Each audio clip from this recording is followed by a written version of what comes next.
Bonsoir à tous, ravi de vous retrouver sur Monaco Info. Toute l'actualité de ce vendredi 4 février. Invités, reportages, rencontres, infos pratiques tout près de chez vous et votre météo à venir. Destination Pékin, dès le début de ce journal, avec l'ouverture officielle des Jeux Olympiques d'hiver et le traditionnel défilé des délégations du monde entier. Nos représentants sont entrés dans le stade olympique dans les toutes dernières positions selon l'alphabet chinois. Nos envoyés spéciaux reviendront sur l'ambiance et les mesures sanitaires qui entourent également cet événement planétaire. Les sports toujours et la semaine européenne de tous les possibles pour notre équipe de basket.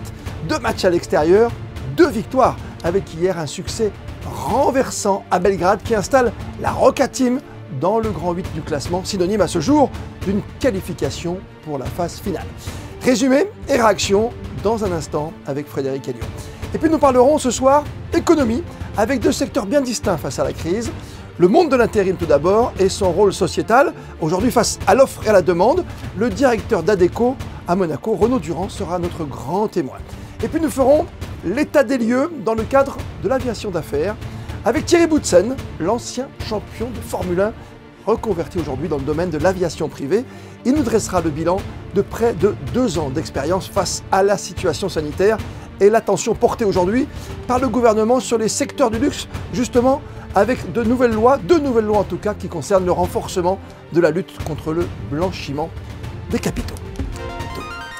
Mais tout d'abord, avant d'évoquer les débuts des Jeux Olympiques d'hiver, on vient de l'apprendre, Madame Yvette Lambin-Berty, secrétaire générale du Comité olympique monégasque, a été officiellement nommée secrétaire d'État par décision du prince souverain. Elle succède à Jacques Boisson. La cérémonie d'ouverture, justement, des Jeux d'hiver a donc eu lieu dans le célèbre nid d'oiseaux de Pékin ce midi, la même où avait été donné le coup d'envoi, on s'en souvient, des Jeux d'été en 2008. Et comme à Tokyo, l'an dernier, pour les Jeux d'été, cette 24e Olympiade se déroule en pleine crise sanitaire. Pour éviter tout risque de contamination, le comité d'organisation a mis en place une série de mesures drastiques. On rejoint sur place Émilie Rousseau. Émilie, c'est vraiment un casse-tête auquel ont dû se plier les athlètes depuis leur arrivée. Oui, on peut dire que c'est déjà la première épreuve des Jeux, accéder à la bulle sanitaire, et les mesures sanitaires ont débuté bien avant l'arrivée des athlètes sur le sol chinois. On vous dit tout dans ce reportage signé avec Alexandra Marangoni. L'accueil peut paraître surprenant. Des bénévoles en combinaison, masqués, visière vissée sur la tête et lunettes de protection. La politique zéro Covid menée par la Chine est visible dès l'atterrissage à Pékin. Si les mesures imposées à Tokyo pour les Jeux d'été étaient uniques, celles de Beijing sont encore plus drastiques, mais justifiées par le groupe d'experts médicaux des Jeux Olympiques. To do that, we have built on the lessons learned not just from the Tokyo Olympics, but from sporting events all around the world in the last year. And we're essentially using the same systems to ensure that Beijing will be safe. But our priority in all of this has been to ensure the Games will be held safely. They will be safe from the point of view of all those participating, and very importantly, they will be safe for the Chinese population as well. Toutes les personnes accréditées, qu'elles soient athlètes, entraîneurs, staff technique, officiels ou membres des médias, ont dû se plier à ces mesures qui ont débuté bien avant leur arrivée en Chine. Le plus important est de pouvoir participer avant tout. Les mesures qui nous ont été imposées nous ont été communiquées bien en amont, évidemment. Nous avons dû remplir sur une application smartphone toutes nos informations de température, de localisation, ainsi que des règlements de douane auparavant. Et sans ça, nous ne pouvions pas de toute façon partir, ainsi que des tests PCR qui devaient être validés par l'organisation, avoir le fameux Green QR Code que tout le monde ici enviait. Et donc une fois que nous avions tout cela, effectivement, nous avions l'accord de pouvoir embarquer dans l'avion. Un avion spécialement affrété, avec à son bord que des personnes accréditées pour les Jeux de Pékin. À l'arrivée, prise de température, 2 tests buccales et nasales assez poussifs. Un geste qui se renouvellera au quotidien car il est demandé d'effectuer un test PCR chaque jour et de rentrer sa température dans une application.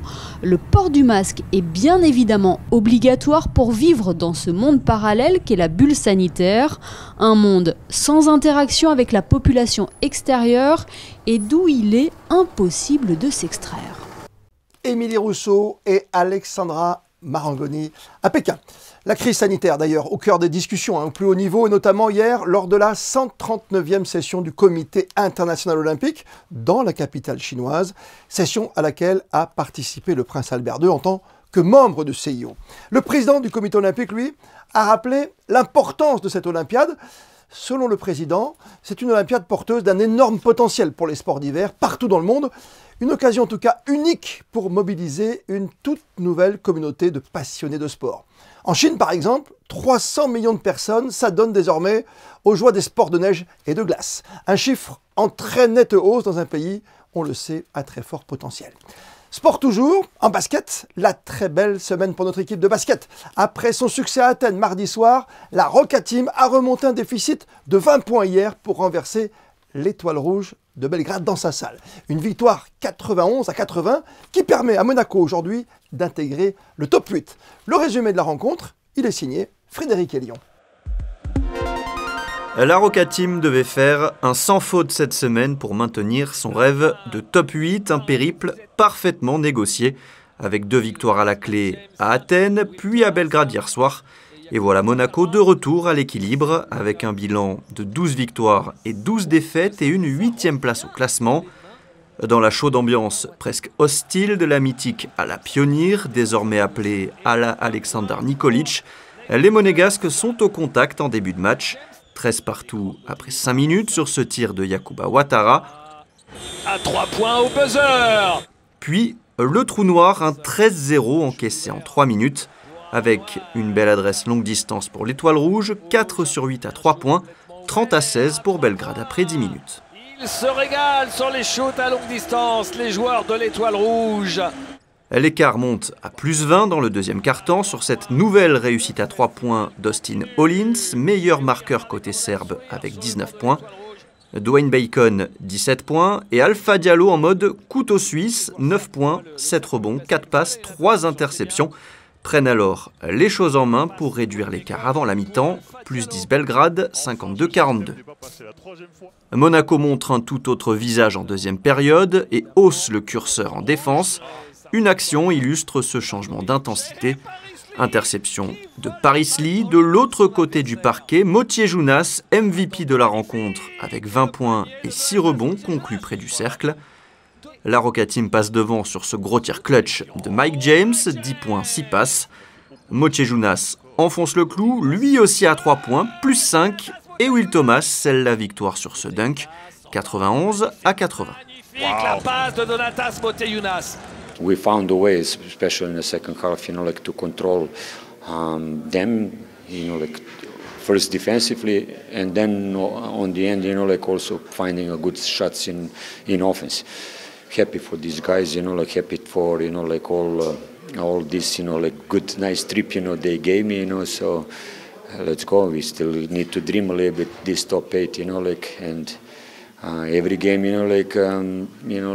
dream has to be even more clear. Monaco est dans le top 8 et aura l'occasion de consolider sa place jeudi à domicile face aux Žalgiris Kaunas. Et pour votre premier point info ce soir, Frédéric, on reste dans le sport avec le football à la veille d'une très belle affiche au Stade Louis II. Demain donc, en Ligue 1, Monaco-Lyon. Bonsoir Christophe, effectivement Monaco-Lyon, un duel entre 2 équipes programmées pour jouer le podium en fin de saison. 2 formations qui se suivent de près au classement puisque Lyon 7e précède Monaco d'une place et d'1 point au classement. Les Lyonnais restent sur une victoire référence face à Marseille alors que les Monégasques voudront relancer la machine après une défaite à Montpellier. C'est un match naturellement important contre une belle équipe, avec beaucoup de qualités aussi, avec quelques bons transferts aussi la dernière semaine. Mais ce n'est pas le match décisif, il y a encore 15 matchs après ça. Mais naturellement, nous voulons gagner tous les matchs et essayer de prendre les 3 points. Côté lyonnais, les recrues Fèvre et Ndombele sont dans le groupe. Golovin, malade hier, est incertain côté monégasque. Et l'AS Monaco qui apporte son soutien à la délégation monégasque présente à Pékin. Via une vidéo sympa publiée sur les réseaux sociaux du club, on y voit Bouba, la mascotte de l'ASM, réaliser une belle série de sauts et de tricks sur les skis. 3 athlètes sont à Pékin pour représenter la principauté, Arnaud Alessandria en ski et les bobeurs Rudy Rinaldi et Boris Vian. On termine, Frédéric, par ce changement dans l'organigramme de Peace and Sport. Après 8 années passées en tant que directeur général de Peace and Sport, Laurent Dupont a quitté ses fonctions lundi pour rejoindre un groupe international basé à Paris, Jean-Jérôme Perrin-Mortier, qui a entraîné les équipes de canoë-kayak d'Afrique du Sud, du Togo et d'Azerbaïdjan aux Jeux Olympiques de 2008, 2012 et 2016, le remplace. Et sur Monaco Info, dans votre journal, on va s'arrêter ce soir sur les conséquences de la crise sanitaire et économique dans 2 secteurs bien différents. Le domaine de l'intérim dans un instant, mais sans plus tarder, gros plan sur le secteur de l'aviation privée, avec Thierry Boutsen, l'ancien pilote de Formule 1, devenu une référence dans cette activité bien particulière, et à la tête aujourd'hui, vous le savez, de Boutsen Aviation. Thierry Boutsen, bonsoir à vous. Bonsoir. On va parler d'un secteur qui vous est cher aujourd'hui, vous l'ancien champion de Formule 1, bien sûr, c'est l'aviation, c'est votre domaine avec Boutsen Aviation. C'est un secteur qui a dû souffrir, comme beaucoup de secteurs évidemment d'affaires, de la crise au tout départ. Comment s'est adapté aujourd'hui et comment se situe votre marché à vous dans l'aviation d'affaires ? Alors c'était assez rocambolesque parce que quand le Covid est arrivé fin 2019, en Chine, en Inde, dans ces pays là-bas, il y a eu un lockdown complet et les avions ont commencé à être cloués au sol, ne pouvant plus voler. Donc on a été presque obligé d'arrêter toutes les transactions en cours. On avait 2 gros deals en cours avec l'Inde et avec la Chine, c'était annulé carrément. Et puis petit à petit, le monde entier est passé en lockdown dont notre activité s'est complètement arrêtée. Je dirais dans les 9 premiers mois de l'année 2020, on n'a vendu aucun avion. Donc au lieu d'en vendre, je dirais, entre 1 et 2 par mois, on était vraiment cloués au sol comme les avions. Et au mois d'août, quand les sanctions, les restrictions ont été levées petit à petit, eh bien le business a repris. On a commencé à réavoir une activité, je dirais un petit peu plus normale, mais c'est parti petit à petit. Finalement, ça s'est bien terminé. Et depuis lors, on a une reprise qui est assez spectaculaire à tel point que on ne trouve plus beaucoup d'avions en vente aujourd'hui. Ils sont tous partis, tout a été vendu, les gens se sont précipités sur les bonnes affaires. Il y en avait beaucoup du fait que le commerce s'est complètement arrêté, les prix ont baissé de 20 à 30% dans certains cas. Donc les bonnes affaires étaient là, les acheteurs se sont rués dessus et maintenant on est un petit peu en panne d'avion. Ça veut dire qu'aujourd'hui on est en pleine phase de relance pour ce secteur de l'aviation privée. Vous l'avez dit, on a acheté des avions qui étaient restés parqués pendant trop longtemps. De par la crise, beaucoup de sociétés se sont dit bon, on doit récupérer du cash donc on va vendre l'avion. Et ça fait qu'il y a beaucoup d'avions qui sont arrivés sur le marché et maintenant on assiste à une reprise assez fulgurante avec une remontée des prix, avec une activité qui est pratiquement supérieure à tout ce qu'on a vécu jusqu'à présent. Donc on est dans une phase de croissance, mais on atteint, je crois, le sommet de cette phase parce qu'on n'a plus d'avions en vente, en fait, plus beaucoup. Donc il faut prendre un petit peu notre mal en patience. Dans un sens, c'était pour la vente, maintenant c'est pour l'achat. Vous nous dites ce soir sur Monaco Info que c'est un secteur aujourd'hui qui est justement dans une phase très très positive, qu'il est difficile, presque impossible de trouver un avion privé aujourd'hui, un jet privé, pour pouvoir évidemment se déplacer plus facilement qu'avec des vols souvent complets ou quand on a peur du Covid, qu'on voyageait, quand on a beaucoup d'argent bien sûr, un peu plus confortablement. Il y a beaucoup de raisons à cela, beaucoup de raisons. La première, c'est qu'il y a beaucoup de gens qui ont besoin de voyager sur des distances qui sont parfois courtes, parfois très très très très longues. Et le manque de possibilités avec les avions de ligne fait que certains se sont retournés vers le monde de l'aviation d'affaires. Beaucoup de gens ont peur du Covid aussi, donc préfèrent voyager en avion privé avec les personnes qu'ils choisissent auprès d'eux dans l'avion pour éviter de prendre des risques. Donc on a un gros changement dans la façon dont les gens voyagent aujourd'hui, que ce soit avec les avions de ligne ou avec les avions privés, en faveur de l'aviation privée bien sûr. C'est quelque chose d'abordable quand même, un avion, vous avez dit à 30% moins cher, ça coûte combien un jet, j'allais dire, de 7-8 personnes? Oh, c'est très très variable, c'est un peu comme dans le yachting, dans les bateaux, ou même dans les appartements, on trouve les petits appartements, des grands appartements, dans les avions c'est pareil. Le minimum qu'on doit mettre pour avoir un avion, ça va courir dans le million de dollars, et puis ça peut monter jusqu'à, je dirais pas l'infini, mais ça peut aller très très haut. On parle d'avions d'affaires, ce sont des outils de travail, ce ne sont pas des objets qu'on utilise pour passer les vacances. Hein. On les utilise pour voyager vite, bien aller là où on veut aller, pour gagner du temps. C'est un outil de travail qui est très demandé parce qu'il est très très efficace. Thierry Boutsen, vous avez parlé tout à l'heure de bonnes affaires, de cash, et vous n'êtes pas insensible à ce projet de loi qui arrive en principauté de Monaco, mené par Pierre Dartout, le ministre d'État, depuis le début de la semaine. Ces deux projets de loi pour évidemment lutter contre le blanchiment. C'est un secteur, hein, l'aviation, comme l'automobile, la joaillerie, le yachting, évidemment qui est touché, qui est visé. Vous êtes sensible à ces nouvelles normes, à ces projets de loi ? Alors nous sommes, il y a deux choses là-dedans. La première, c'est que nous faisons toujours très très attention à avec qui nous traitons. Et comme nous traitons, je dirais dans 95% des cas, avec des sociétés qui sont cotées en bourse, on n'a pas trop de soucis à ce niveau-là. Il est parfois difficile d'obtenir certains documents ou des cartes ou des passeports, de copies de passeports, des choses comme ça. Mais nos dossiers sont tous bien remplis. Ça prend beaucoup de temps, ça demande beaucoup d'énergie aussi aux personnes qui travaillent chez nous de remplir toutes les conditions et toutes les demandes. Mais ça fait partie maintenant des choses pour lesquelles on est bien équipé et puis on a l'habitude de le faire. Cela dit, pour Monaco, je crois que c'est très très important et moi je suis en faveur de ce genre de contrôle et de checks qui sont imposés pour éviter justement le blanchiment d'argent et tout ce qui va autour de tout cela. Donc je dirais que ça fait partie des choses par lesquelles on doit passer. C'est le cas dans beaucoup de pays, pratiquement dans tous les pays maintenant. Et on va faire tout ce qu'on peut pour aider à cette continuité. Mais dans notre secteur d'activité, je dirais, il n'y a pas de triche. Il y a très très peu d'acteurs qui sont sur une liste qui n'est pas la liste blanche de Monaco. On n'a jamais rencontré aucun problème à ce niveau-là. Merci mille fois Thierry Boutsen d'avoir répondu sans concession à toutes nos questions. Mais très volontiers. À très bientôt. Et on retrouve Frédéric Ellion pour un nouveau point sur l'information avec cet accord signé à Dubaï. Dans le cadre de sa visite officielle au pavillon monégasque de l'exposition universelle de Dubaï, le ministre des Affaires sociales et de la Santé, Didier Gamerdinger, a signé un accord avec la Dubai Health Authority. Cette entité créée en juin 2007 a pour mission d'assurer la surveillance stratégique de l'ensemble du secteur de la santé à Dubaï.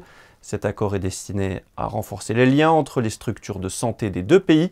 Autre signature entre le CHPG et le doyen de l'université MBRU de Dubaï, un partenariat éducationnel pour l'échange d'étudiants en médecine et l'élaboration de projets de recherche scientifique. Et on passe à cette belle idée pour occuper vos enfants pendant les vacances scolaires. La mairie de Monaco propose à la bibliothèque Princesse Caroline des ateliers de robotique du 7 au 18 février.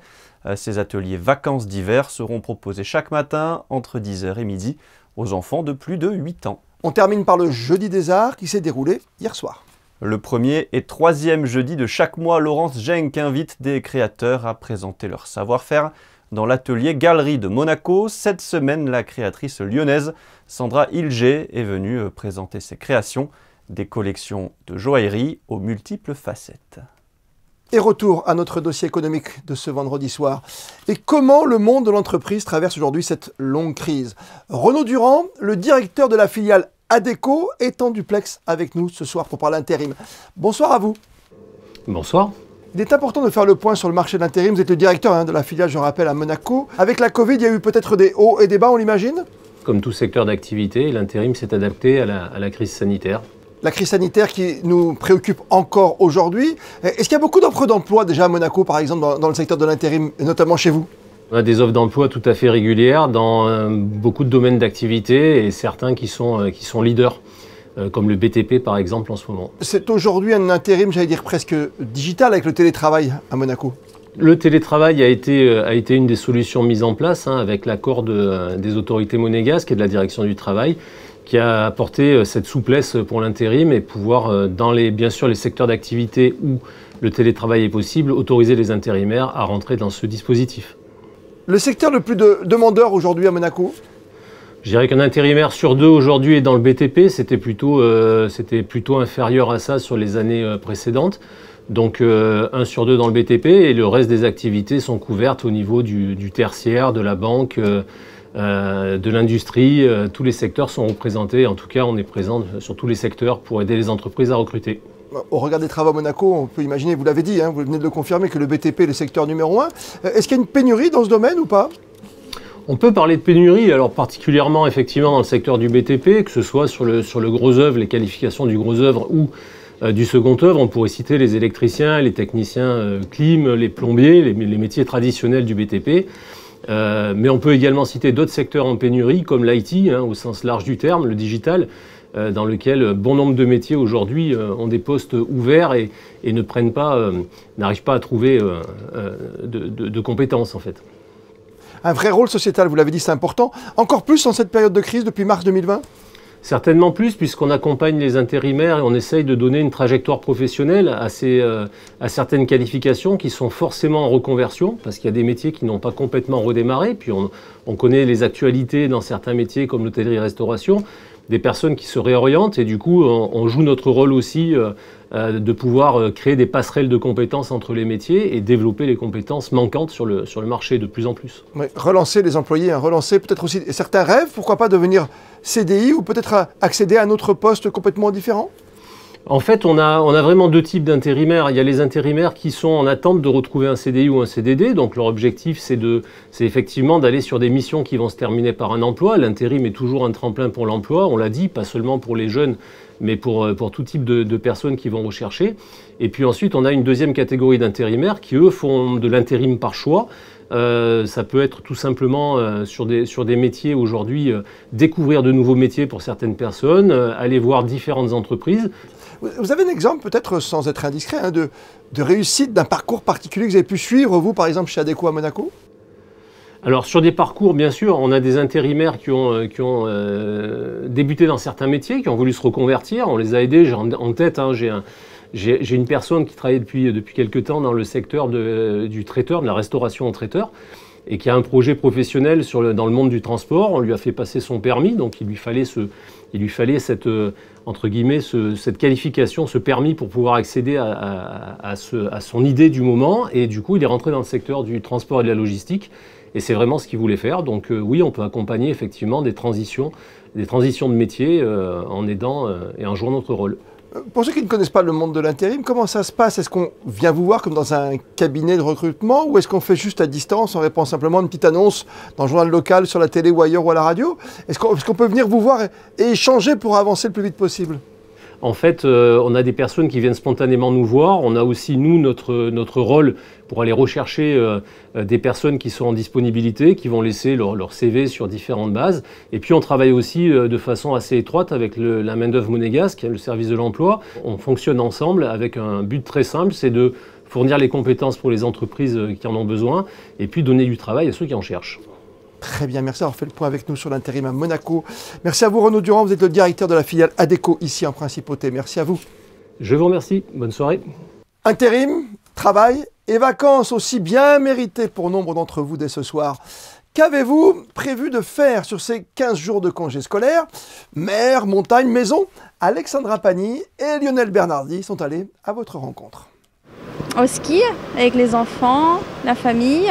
J'en ai pas envie, puis avec le Covid, c'est quasiment impossible. Oui, partir au Portugal, dans mon pays, pour voir mes amis, la famille.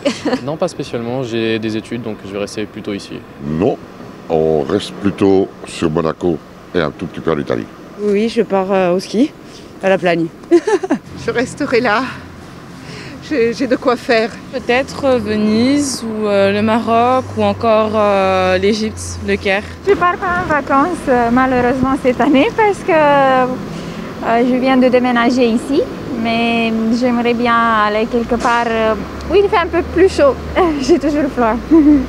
Vacances, j'oublie tout. La météo de ces prochaines heures avec vous, Frédéric Elion. Le soleil fera son retour, Christophe, même si la matinée sera plutôt nuageuse, puis le ciel se dégagera au fil de la journée. Les températures seront comprises entre 7 et 13 degrés samedi 5 février. Nous fêterons les Agates. Et comme le veut la tradition, on termine par les instantanés du jour et la préparation au musée d'anthropologie et de la préhistoire de Monaco d'un colloque en début de semaine prochaine sur les origines culturelles de l'homme dans notre région. Elena Rossoni, notaire, sera notre invitée lundi soir pour vous présenter les toutes dernières recherches en la matière.